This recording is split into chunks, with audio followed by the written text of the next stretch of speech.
पैठण में एक महान चोरी करके ही अपनी जीविका चलाता था। एक चोरी में वह पकड़ा गया, पैरों में बेड़ियां पड़ी और कारागार पहुंचा। कारागार में उसे खाने को नहीं मिला, शरीर को बड़े कष्ट हुए, सिर पर बाल बढ़े, उनमें जुएं पड़ गईं और सर्वांग विकल हो गया एवं प्राण आंखों में आकर अटक गए।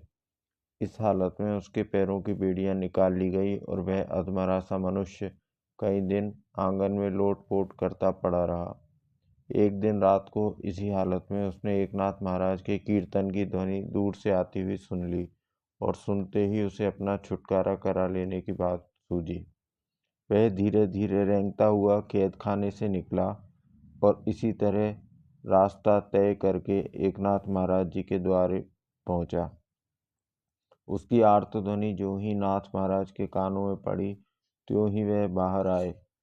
महार का हाल देखा, उसके मुंह से स्पष्ट शब्द नहीं निकल पाता था, फिर भी उसने संकेत से सुझा दिया कि पेट में अन्न नहीं है। नाथ महाराज ने तुरंत खीर तैयार करा के उसके मुंह में डाली, बिछाने और ओढ़ने को उसे वस्त्र दिए, सोने के लिए स्थान भी दिखा दिया।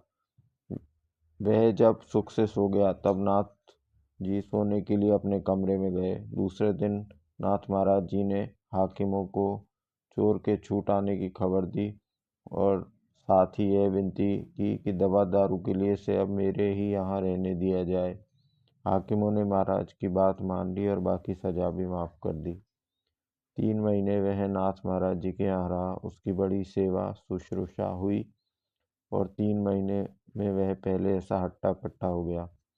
नाथ महाराज के अन्न का ऐसा प्रभाव पड़ा कि उसकी सारी मलिन वासनाएं धुल गईं।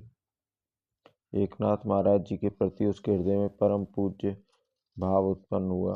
पहले का कुमार्ग उसने छोड़ा और नाथ महाराज जी की कृपा से वह विट्ठल भगवान का उपासक हुआ। इस घटना के कुछ काल बाद एक दिन की बात है। एकनाथ जी गंगा जी जा रहे थे। रास्ते में एक अश्वत्थ वृक्ष के नीचे से होकर जो ही महाराज जी आगे बढ़े, त्यों ही वृक्ष पर रहने वाला ब्रह्म राक्षस नीचे उतरकर महाराज जी के सामने खड़ा हो गया। उसने महाराज जी से कहा, आज तक आपने जितने ब्राह्मण भोजन कराए हैं उन सबका अथवा कैद खाने से भाग कर आए हुए महार की जो आपने सेवा शुश्रूषा की, उसका दोनों में से किसी एक का पुण्य मुझे दीजिए। इससे मैं इस योनि के कष्टों से मुक्त हो जाऊंगा। ब्रह्म राक्षस की यह प्रार्थना उन्होंने सुनी, पर पाप और पुण्य तो सकाम कर्मों से होते हैं। एकनाथ महाराज कायिक, वाचिक और मानसिक सारे ही कर्म निष्काम भाव से करते थे।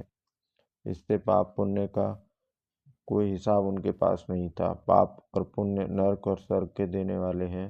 संत तो इनके परे निष्कर्म बोध के द्वारा सर्वथा मुक्तानंद में रहते हैं। अखंड आत्मा रूपानंद ही उनका स्वरूप होता है। एकनाथ महाराज ने कैद खाने से छूटे अंत्यज की सेवा शुश्रूषा के पुण्य पर जल छोड़कर ब्रह्म राक्षस को भी मुक्त कर दिया।